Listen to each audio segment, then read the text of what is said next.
Well, the 2026 recruiting season is now signed, sealed, and delivered. And with the transfer portal closing last week, the Michigan roster is now complete. Does Michigan have a coaching staff and roster to compete for a CFP championship? We explore that on this edition of the Lowdown on Motown Sports.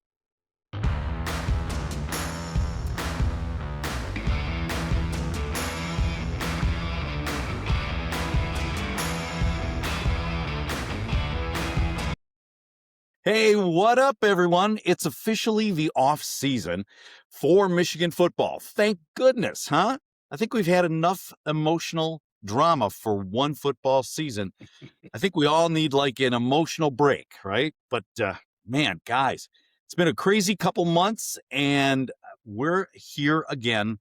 My name is Bob Daniela. I'm here with my buddies, Mr. Junko Bodie and the always effervescent Dane Williams, Blue Dane Williams, by the way. And don't forget Bo. Bo's here too. And should I mention that Junko Bodie is the most optimistic gambler, which is really an oxymoron, but you are a professional gambler and one of the most optimistic ones I've ever seen. So, Dane, are you ready for a break from football, or you just want to get right back into it? Oh, I thought you were going to ask me if I'm ready for a break from Junko. Oh, no, I love football. I wish it was, well, I guess it is sort of all year round if you want to look at international leagues and that. But yeah, it's, I'm already looking forward to the spring game. So yeah, let's go. Cool. All right. So Kyle Whittingham is underway. His era has begun. We have a fully functioning coaching staff. Junko, although you weren't originally in the Whittingham camp, are you on board now? I really am, Bob. I got to tell you, when you go through a coaching staff change, you always learn a few things. And what I've learned about Kyle Whittingham is, number one, he kept a very good recruiting class together when it could have very well have fallen apart.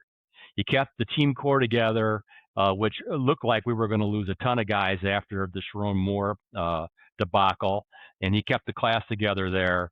He assembled a quality coaching staff in a relatively short period of time, and he seems really tuned in to what's going on, not only in the program, but outside of it in the NIL and recruiting worlds. So, yeah, I couldn't be more pleased. Hey, Dane, were you surprised that we held on to a lot of players? I was kind of surprised. When you look at the transfer portal, we lost quite a few. We lost 27. And when we only brought 16 in, but when you look at the 27, how many were really quality players that were really going to, make a difference? Very few. So, the number sounds huge. You lost 27, but that loss, I don't think, is a great loss for the Michigan team. So, yeah, I'm pleased with the recruiting class, the transfers that were brought in. I think they will make a difference. So yeah, good. Well, Michigan fans have been saying, "Well, this is the best coaching staff in the Big Ten," or "Jay Hill is the best defensive coordinator in the Big Ten," or "Michigan just got a lot better offensively," even though Chip Lindsey was highly regarded and had Bryce Underwood as his quarterback too. You would swear to God that Junko's making all these quotes. But Junko, how do you evaluate the coaching staff? And if you had to pick one or two real home run hires, who would they be and why? Well, Michigan fans are always drinking the Kool-Aid, right? Yeah. I mean, Rich Rodriguez was going to be the next greatest thing. So was Brady Hoke. When Sharon Moore was hired, it was a continental move. It's something that really needed to cement the program. All of those obviously failed. And now here we are in the Kyle Whittingham era. Yeah, there's two guys that I really like, though, that Whittingham brought in. I'm going to talk about them briefly. One of them is Jim Harding. I know the offensive line play has always been a staple of the Michigan offense, right? I mean, we run the ball first here. I remember when Wisconsin started making changes to their coaching staff and they decided they want to go to an air raid offense, and they used to have all those big bruising offensive linemen, and they went away from that, and their program went down the tubes. I didn't want to see that happen to Michigan. I think Jim Harding was the perfect hire there. He was a All-American lineman himself, all WAC. He's in the University of Toledo Hall of Fame for offensive linemen. We needed a guy like that, and he's got 20-something years coaching experience. He's not only just coaching experience, but coaching for Kyle Whittingham, who this year is going to put 2 guys in the first round of the NFL draft. How great is that? And I also want to talk about Alex Whittingham, which is, might sound on the surface like a nepotism hire, but here's a kid who came from the Kansas City Chiefs. He's got, he was a walk-on player himself, but lettered all 4 years that he was there at Utah. A younger guy, I think a staff needs a mix between older guys and younger guys. Here's a younger guy that comes into a position of need for Michigan, be able to maybe be the heir apparent to Hill should he decide to move on at some point. I love both those hires. I don't know, Dane, did you have some hires that you liked on this staff?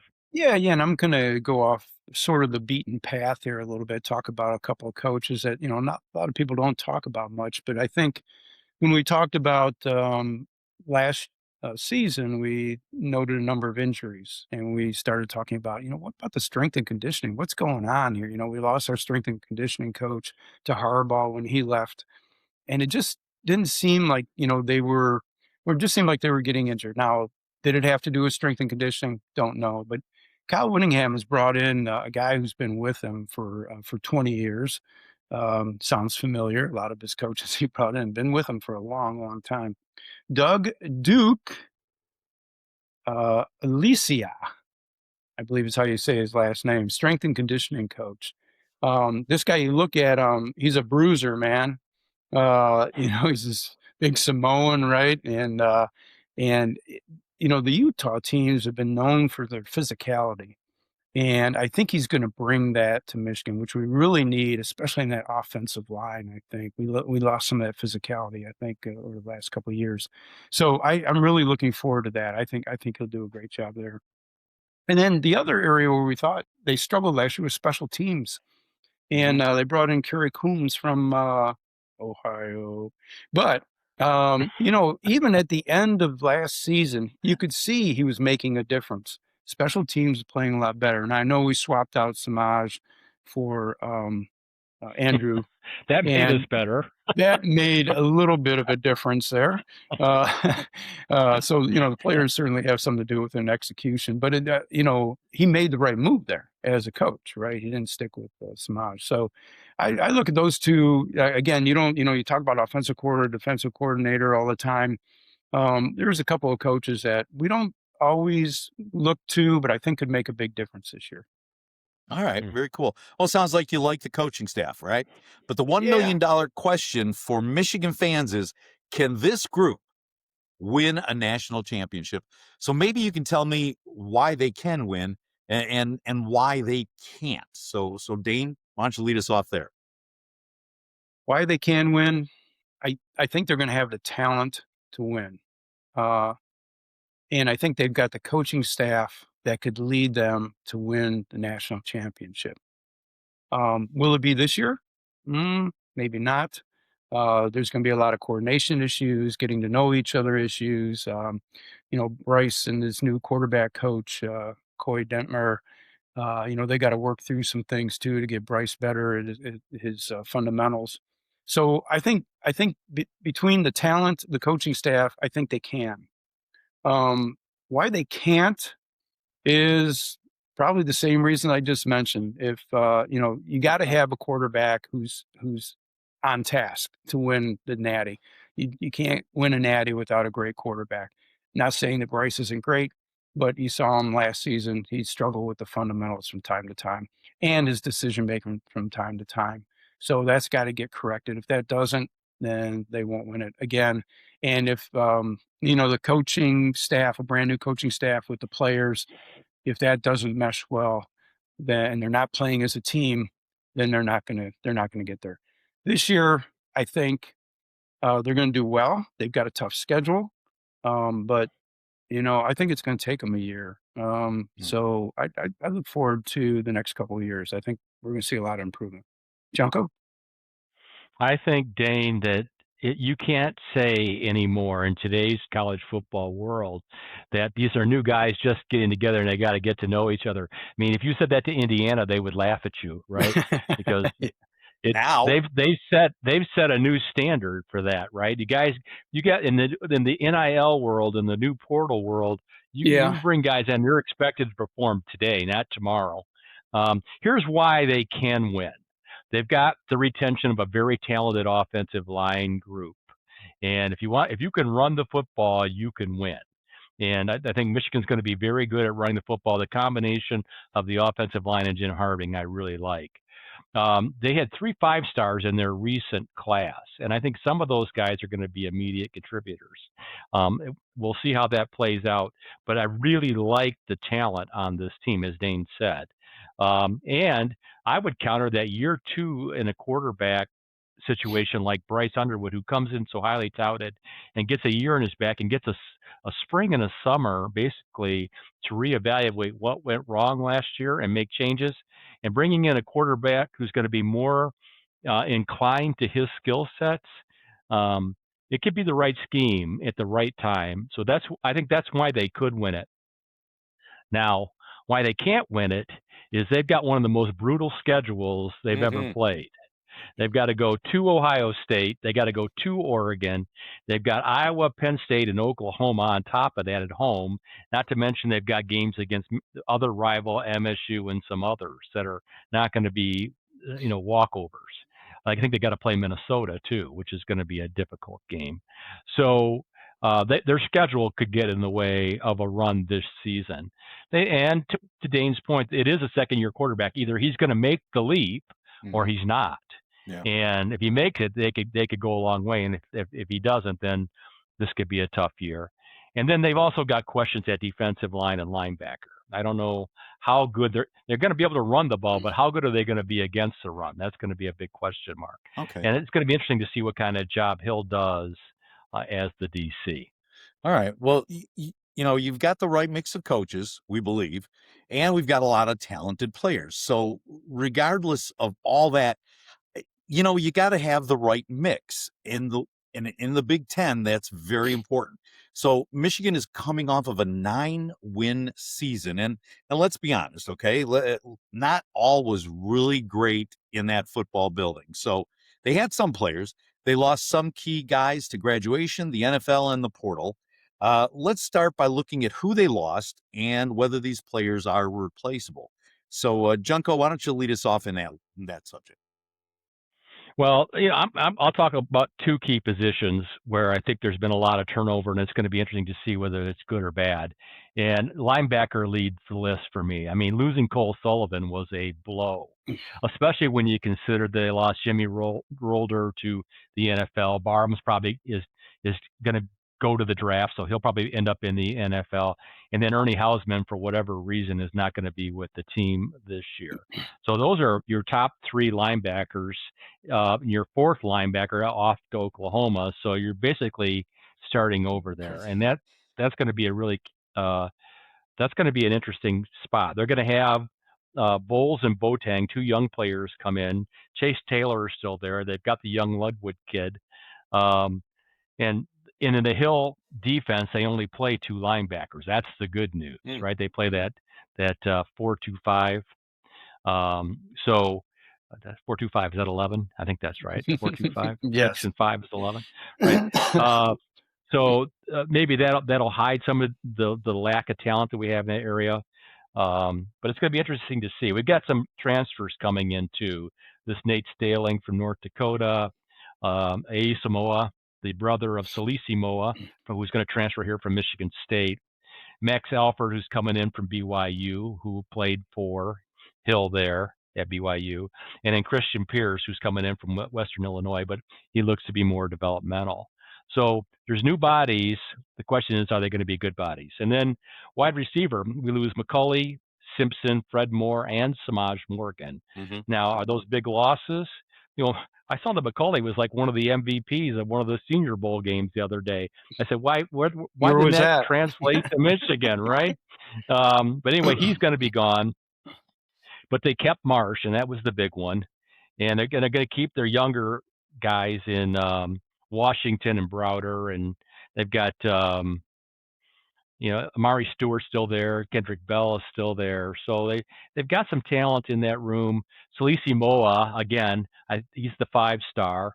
It looks like he's going to come over and play wide receiver. He's 6'2", almost 200 pounds already. Yeah. And so he could very well play as a freshman. He'll be interesting to see. And then they've got J.J. Buchanan coming in, which is going to be a big pickup for them. And also Jamie French is coming in from Texas. So I really like the wide receiver room. I don't know, Dane, what position groups jump out to you? Well, I would just like to say I read up on Strayling a bit, the linebacker position. I think he could definitely be a starter. Now I know it's a different league and everything that he played in, but I mean, he had like 75 tackles, 3 interceptions. They're talking this guy's a ball hawk. A linebacker with 3 interceptions, pretty incredible. So I'm looking forward to seeing him. And he's a big guy too, which I'm excited about. I think he's Yeah. 6'2", 230 or something. So Yeah, so that's good. Well, I looked at running back. I think we're going to be strong at running back. We lost Haynes, but we've got Marshall coming back. Marshall's running like a beast. He had some injuries towards the end of the year. We got Cutstall that went into the portal, came back out, like a few other players, like a couple offensive linemen like Sprague and Guarnera. And it's great that they came back out of the portal because it really strengthened the offensive line and our running back room. We get Hyder. I think, he's going to be a game changer. Taylor Tatum could be interesting watching some of his highlights.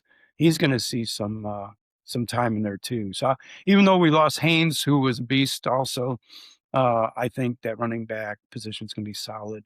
Offensive line, I looked at that too. Yeah, we lost Haywood, unfortunately, El Hadi, and Crippen to a graduation in the NFL. But we got Blake Frazier, Evan Link coming back. Like I said, Guarnera, Ifobi, Andrew Sprague, who had his good days and bad days, games, I should say, last year. But I look forward to seeing, it's good that he's come back with all that talent. And then I looked at tight ends. Tight ends, I'm a little concerned about. We got Zach Marshall. We lose Klein, but we got Zach Marshall. Hogan Hansen I know he was injured some of the time, but he had some drop passes. Jalen Hoffman, who I thought actually would be starting more because he played so well in that spring game. And then you really didn't see much of him after that, other than some, blocking in that. Deacon Tonielli, but I'm a little concerned with with that tight end position. Zach Marshall is okay, but we'll see. I mean, when McCarthy was there, he used Colson Loveland all the time. He was big on the tight ends. Mm-hmm.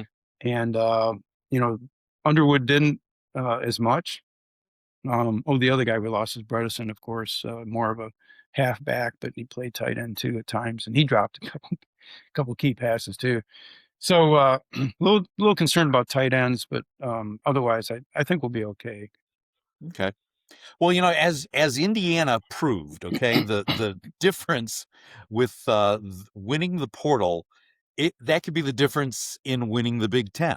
So you never know how you did until that season's actually over. But the same could be said for recruiting classes.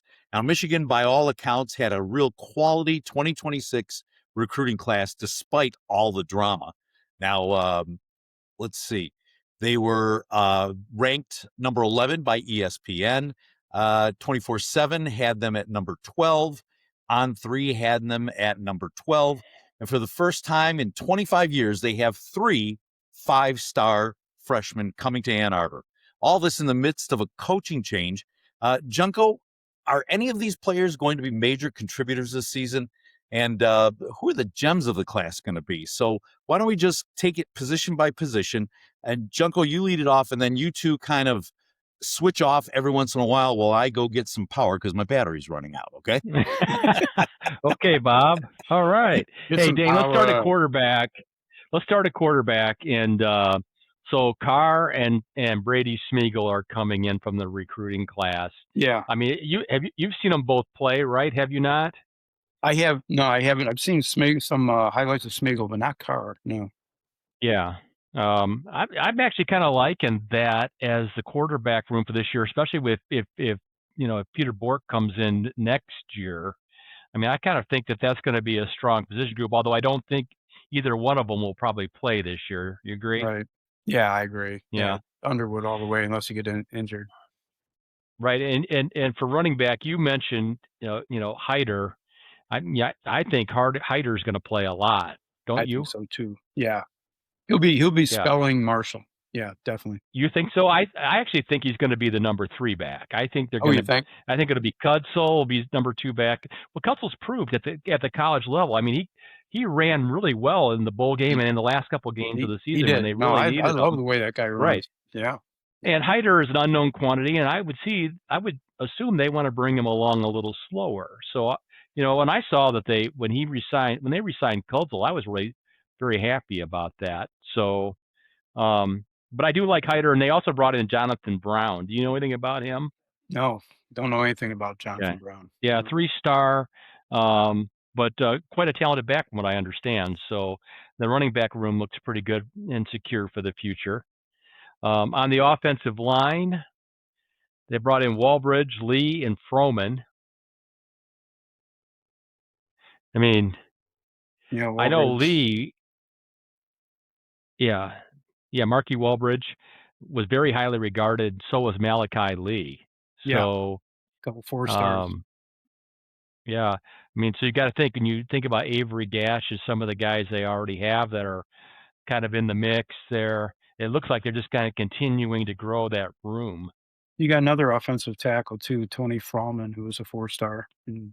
So Yeah, yeah, big guy too. I mean, you got to love that. I think I think all these guys are big. No, I'm talking 6'8" big here. I mean, that's big, right? 6'8", 290 is a 17-year-old. Come on, man, that's big. And I don't know if you guys saw this, but I saw a picture of Jim Harding recently, and he was standing there talking to some recruit, and the recruit looked like a 6th grader standing next to him. I swear to God, Really? Jim Harding is huge. Oh, my God. All right. Yeah. And then what do you see at the recruits for tight end? I mean, we lost Ludwig, right? He decommitted, went to Texas Tech. That was the star of the group. So they got Bonner, right? Bonner, yeah, he's a 3-star. I mean, not saying anything wrong with the 3-star. We've seen 3-stars play to a great level when, if you develop them correctly. So nothing against 3-star, but that's basically it in the tight end room. Right. Yeah, they didn't really make I mean, that's got to be a area of focus for them this coming off season is a tight end room. I wouldn't, if you talk to Kyle Whittingham and you say he's only a 3-star, he'd laugh at you because that's all they had at Utah, right? I mean, and they were beating USC and they were beating Oregon and they were beating all these teams with 3-stars, and he would say 3-star just means they're not scouted correctly, right? That's what I'm saying. So, yeah. And then wide receiver for the new guys, I really like Moa. I think, I know that they Utah recruited him as a safety initially, but coming to Ann Arbor, I think he wants to play wide receiver, and I'd let him. 6'2", the guy runs like the wind. You add him to Marsh and French and JJ and Travis Johnson, and Jalen Pyle. God, you got to love the future of that room, right?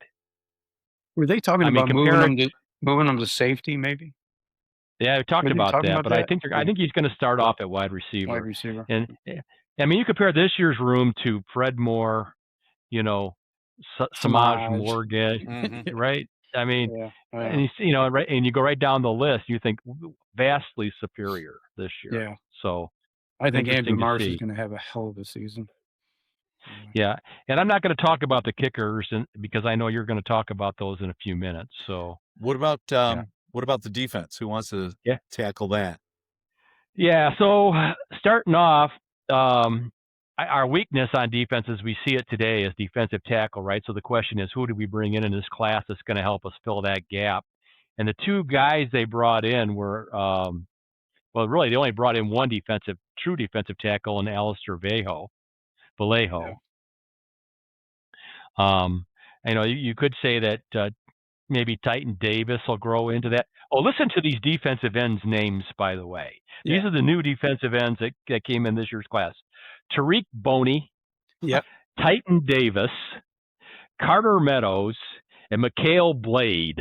Yeah, Football I like players, Mikhail man. Blade. Oh my baby. God. Yeah.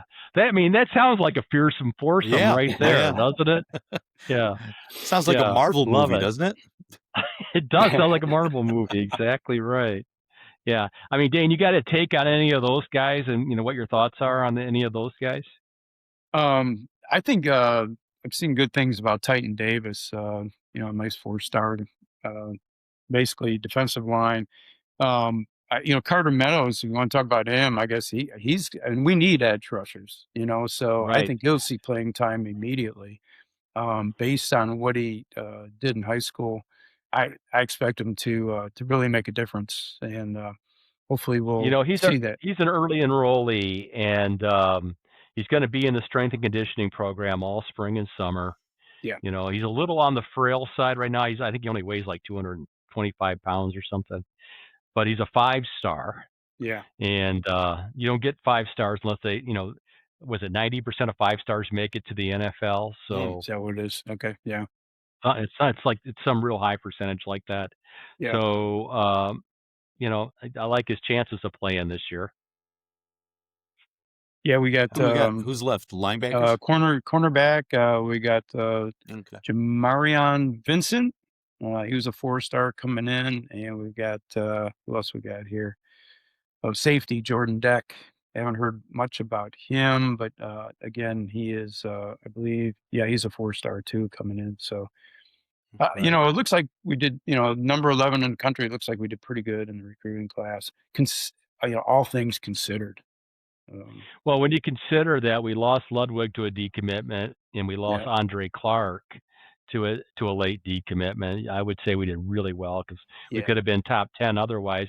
We've skipped linebackers, which is Markel Dabney and Caden Catchings, Okay. which are both not that highly rated guys, but from what I understand, the coaching staffs really love their film. So sometimes that's code for that's all we could get, but I think Dabney in particular has got a lot of potential, and it'll be interesting to see if he sees any actions here. Personally, I don't expect much from those guys this year. I'm hoping that maybe that's something that'll come on for next year. But exactly. Cool. Anyway, so that's kind of the recruiting class in a nutshell. All right, so we got the roster is set, right? Going into the spring football game, who are the favorites to start? Who are the starters at each position?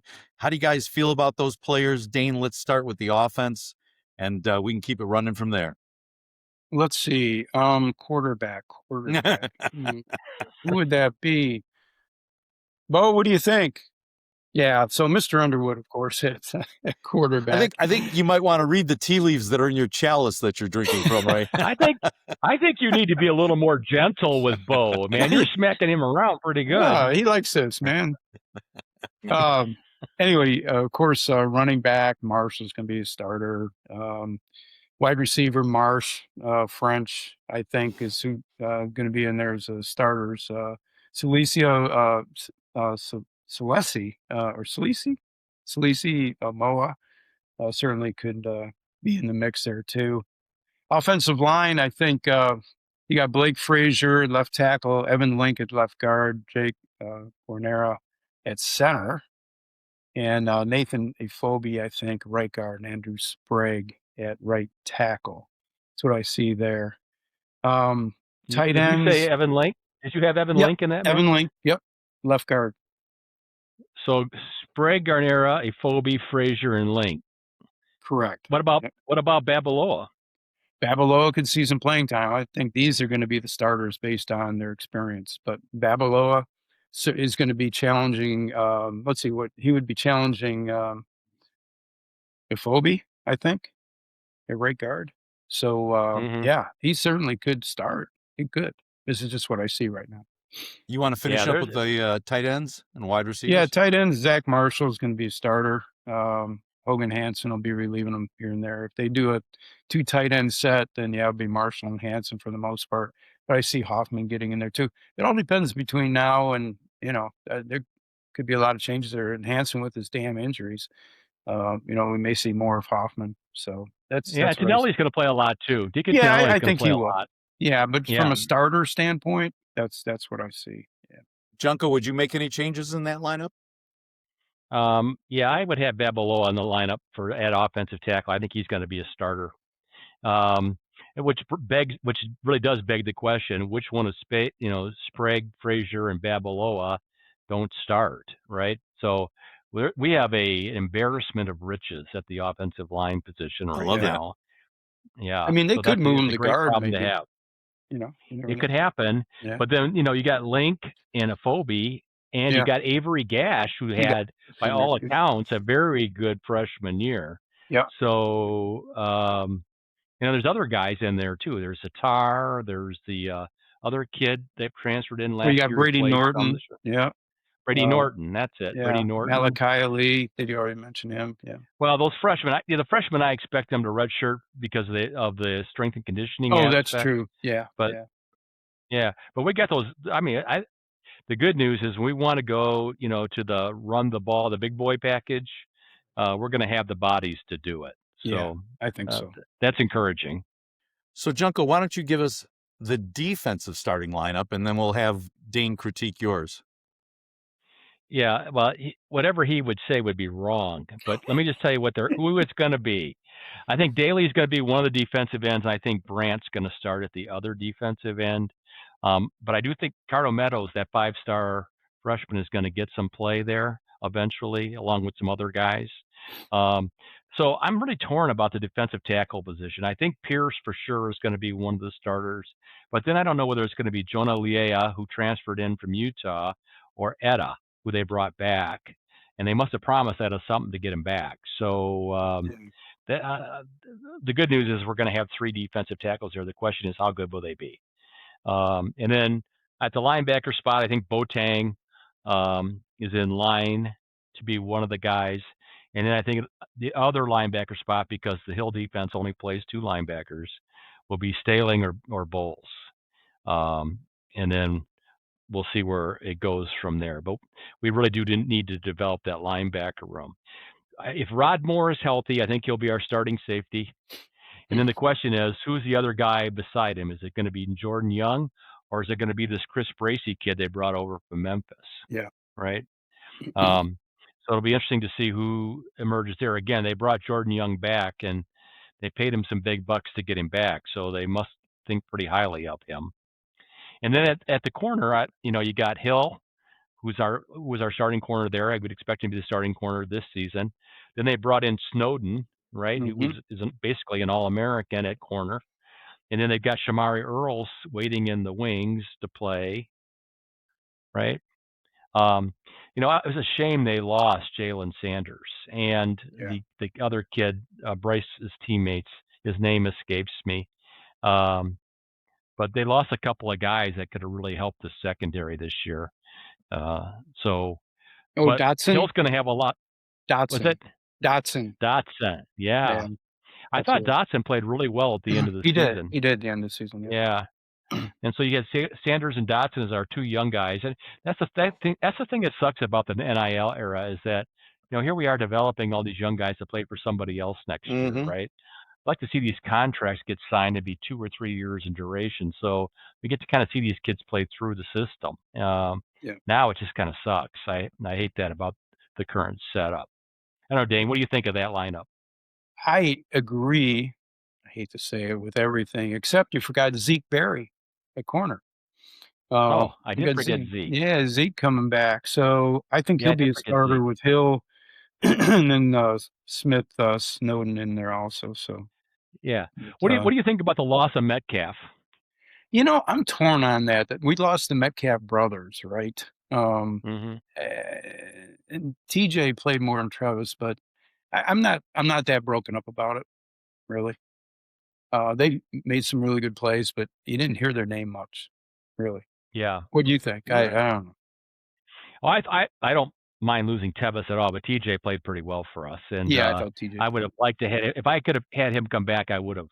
If I would have had to pay him, Larry Ellison's money, I would have. Yeah. All right, so we covered offense, defense. We got to look at special teams. And I know Dane's chomping at the bit to talk about special teams, but it is overlooked. And Michigan, we talked about it, had some issues.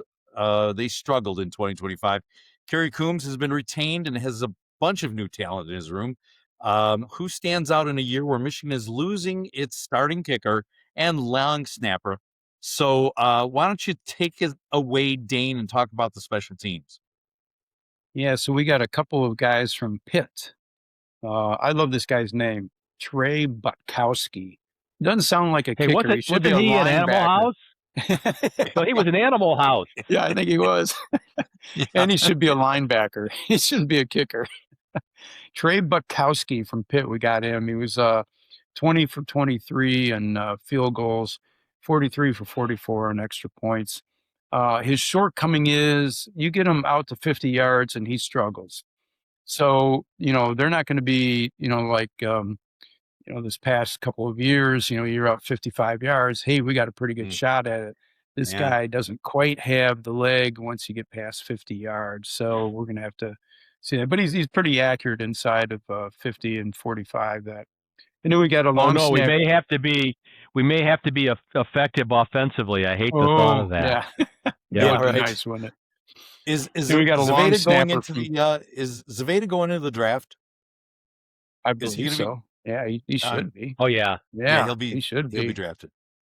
Yeah, he'll get he might drafted. be. Sorry. Fourth. I didn't mean to ruin your mojo, Dane. That thought popped into my head. Now I got to get it back. You know how long, when you get older, how long it takes to get the mojo back? Man. Shut up. Yes. Anyway, we got a long snapper from Pitt also, Nico Crawford, who I don't know much about him, but I guess he's pretty good long snapper. And then punter from UNLV, Cameron Brown, his stats look pretty good, 43.8 yards per punt, a long of 71, and he pinned other teams inside the 20 17 times this last season. So at the punter position, it can't be any worse, I would say. So I think we're pretty, I would say, solid at the kicking position. But if we're out past 50 yards or so, it's going to be a different story. We're going to have to think about going for it on fourth down more often. So there you go. Junko, any thoughts before we move on? Well, I think if you're thinking that Kyle Whittingham's going to be like Dan Campbell, you're going to be very disappointed. Mm-hmm. He's more like Lloyd Carr than he is Dan Campbell. Yeah. So, no, I like the long snappers. I think we've got a nice haul of long snappers, which, if you're going to have a long snapper, it might as well be a good one. And I think we got a good one.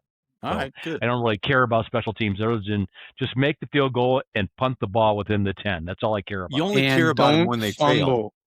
Don't fumble. Don't fumble. Well, it's way too early to predict the 2026 record, right? We'll leave that for another podcast. But as Junko had mentioned earlier, it's a brutal schedule. Games against Ohio State, Oregon, Indiana, Penn State, not to mention the rivalry game with Michigan State and a nationally televised non-conference clash with highly ranked Oklahoma.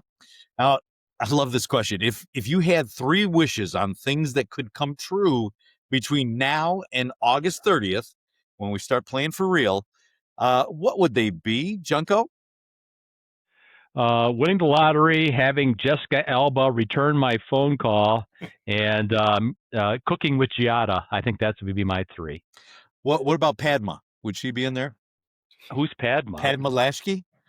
Oh, you don't. Oh, you gotta look. I don't even know who that is. You got to look up. She's another. She's along with Giada, just as hot. Oh yeah. Okay. Yeah. All right. We'll talk about this offline. So my 3 wishes for the Michigan football team would be no major injuries, right? Get to the season with no injuries. I want to see Bryce spending this summer working on route trees with receivers. I felt like they didn't do enough of that last year. I mean, it looked during games like they hadn't spent enough time together. And I wanted him to spend this entire summer. I'm hoping what he saw last year made him realize that he's going to have to get more precise about things. He's got this great natural talent. I mean, that was unmistakable. But it's the small things that make the difference between a high school quarterback and a functioning, highly functional college quarterback. I want to see him work on the small things. And the third thing is I want to see some linebacker in the spring game where we just go, hey, look, there's Cole Sullivan all over again, right? Well, I want to see a guy rise up in the spring game at linebacker. Those are my 3 wishes. All right. Rubbing the lamp there, Dane. Give us your 3 wishes. I could give you my prediction now for the season if you want. Yeah, I'm sure. You know what it's going to be, right? Hey, my 3 wishes are pretty close to Junko's. Bryce mainly greatly improves in his decision making. I know he's got some mechanics to work on, the routes and that, but his decision making, I think, maybe hurt us more last year than anything. Not throwing the ball away, maybe running too early, getting out of the pocket too early. So I hope his decision making improves with the quarterback coach now. I agree. No injuries, man. That's the biggest thing. No injuries. Let's get through camp, spring game, all the practices, no injuries, and we go in full strength to the season because we're going to need it. And then finally, I would like to see our special teams as a strength. So, we're getting some good run backs, good punts, and the kicker is accurate. So those would be my 3 wishes. Okay. So I'm gonna name 3 things, and you guys take turns on telling me, could we do the trifecta there? Okay, that's a win against Michigan State, a win against Ohio State, and a Big Ten title. Are all those 3 possible in the same season? Yes. Junko? You're going to say possible. Yes. Theoretically, yeah. Right. If you want to say there's a probable. How probable? I mean, yes or no? Could they all happen in the same season? I would say the first 2 are more like the first one's likely. The second one is plausible. Okay. The third one, with that schedule, yeah. They need. I like Penn State plays like they don't play any of the top teams, right? So there's a lot of teams that have a lot easier path to the title than Michigan, even without even taking the teams into account. If you just look at their schedules, sure. So that schedule is kind of the deal breaker. Okay. Yeah. All right, Dane, you're as optimistic as anybody. Can all 3 happen, or? Well, like I say, it certainly can happen. Possible. Is it probable? I don't know. Right. Probably right. Not. Now, when I look at what Ohio State has brought in their wide receiving group, I'm going, oh man, this is a killer. It's gonna be another rough one. Well, we'll talk about the schedule and the records on another podcast. I'll look forward to that. So right now, let's take a break, huh? Let's all get our breaths back together again, and it's time for Dane's useless but interesting trivia. Take it away. And now it's time for Dane's useless but very interesting trivia. Ooh, I can't wait. Okay, guys, so transfer portal, right? Do you know what year it was launched? When did it start, transfer portal? 2016. Yeah, I think it's like 2009. No, 2018. 2018 is when it started. Okay. Yeah, I thought it was earlier too. I thought it'd been around for quite a while. So there used to be 2 windows. There was one in the spring, and then there's one, early in the year. And now there's just one window, January 2nd through the 16th. So that window is open to everyone. But there's 2 other windows that open up for various reasons. Do you know why those 2 other windows open up? And I won't ask you how long those windows are. Just, do you know why another window there's 2 other windows that open up for players? I think one is coaching change, and one is position coach change, right? You're saying these coaching change is correct. Yeah. So you're saying these are special incidences like exemptions or special reasons, or just opens for everybody? Yeah. No. Well, it opens if there's a head coach change, then you those players on that You team. have the opportunity. Once it's announced, a transfer window The opens up. The other one's probation, right? Is the other one probation? No. Okay. All right. The other one is players that are in the Natty. So players that are in the Natty get a 5-day window after the game, after the national championship game. There's a 5-day window. Head coach change. There's a 15-day window. Listen to all this. This is like lawyers speak, man. 15-day window, 5 days after hiring or public announcement of new coach. If coach is not hired within 30 days, the window opens up on the 31st day after the departure, provided the 31st day is no earlier than January 3rd, and it can open any time before June 30th. How's that? But those are the other two transfers. You just read to the terms and conditions to the website that I always just say, yeah, fine. Yeah, if I click, yeah, I accept. I accept, right? Well, thank you, Mr. Dane. That was very good. That's it for today. We'll be back before and after the Michigan spring game. So we'd like to thank you all for listening. And if you like the podcast, smack that like button. Smack it like it was your younger brother that stole the last cupcake. So whatever site you're listening on, be liking it so that you can be notified when the next episode comes up. For best viewing experience, be sure to check out YouTube. Put Lowdown on Motown Sports in the search bar and subscribe. So again, you'll get notified when we release new episodes. This podcast is part of Junko Bodie Productions and an exclusive production of the Lowdown on Motown Sports Network.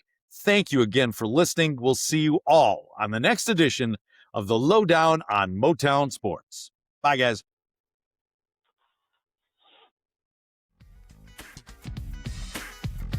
Thanks so much for tuning in to this episode of the Lowdown on Motown Sports Podcast. If you're liking what you're hearing, then why don't you do us a solid and rate, subscribe, and leave a review wherever you listen to your podcasts. That helps others find the show. And, we're pretty awesome, so why not share the awesomeness? We appreciate it. Again, thanks for listening, and we'll catch you in the next episode of the Lowdown on Motown Sports Podcast.